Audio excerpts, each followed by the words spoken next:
So I'm here in Colombia with my new best friend Yuvia, and I was just thinking about,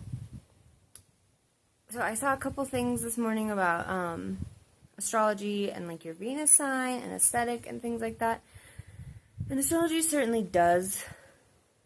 influence those things. But I find that people who are very into astrology, they kind of rely on it for everything. And I'm not entirely sure that that's wrong per se, but I do find when it comes to things like aesthetics, it's difficult. First of all, I'm not saying that the signs like don't have particular traits and that we don't look like our rising sign, at least to some extent. But I do find that, you know, sometimes people will provide like color recommendations based on your signs and stuff like that, on your Venus sign and your rising sign in particular. And it makes sense why, because the rising sign does have a lot to do, especially the ascendant point, the degree of the ascendant in particular has a lot to do with our physical bodies and the way we look and things like that. But I've always found it a little bit, I don't know, maybe some people are just better at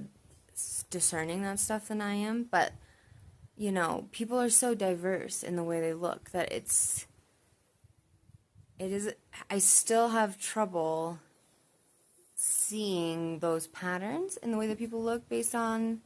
specifically their rising sign, because, I don't know, I just feel like things get overly simplified when we rely on one thing to explain everything. So for instance, with our aesthetic, yes, astrology influences, and astrology does tend to reflect everything in our lives, but that doesn't mean that things like our skin tone and our body type don't play a big role in those things. Like, for instance, with color recommendations, yes, that is something to consider, but like, I don't know, I'm Sag rising, and I've heard people suggest like fire colors for me, and I do not look good in those kinds of colors because I have blue eyes, I have a cool skin tone, right? So, and like for me that's a little easier. I know for some people it's very difficult because you have a more mixed skin tone,